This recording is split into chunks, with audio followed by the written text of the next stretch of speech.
So now let's move on to chapter 14, which is Web3.js. Our Solidity smart contract is completed. Now we need to write a JavaScript front end then interact with the contract. Ethereum has JavaScript library called Web3.js. In a later session, we'll go over in a depth how to deploy a contract and set up W3.js. But for now, let's just look at some sample code for how Web3.js would interact with our deploy contract.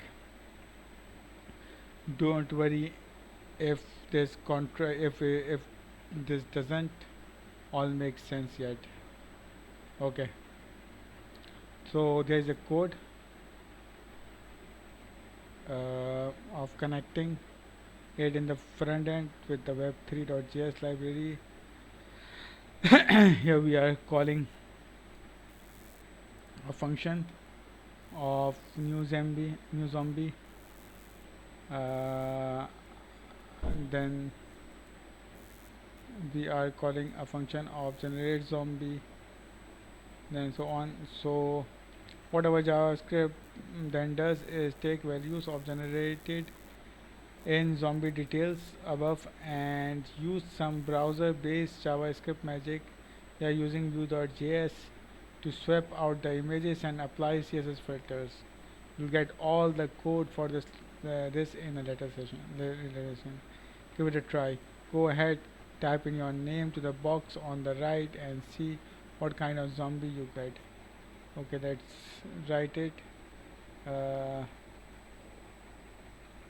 Hello zombie.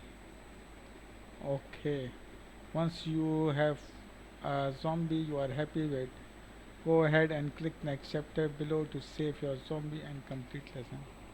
Okay.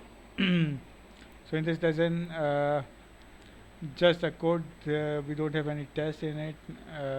It's just introduction of web3.js. As mentioned here, it will going to uh, we will do a practical of this code in coming sections. So just it's just an overview of code. So don't worry about it if you didn't understand it. Excuse me. Now let's move on to the next chapter, the last chapter.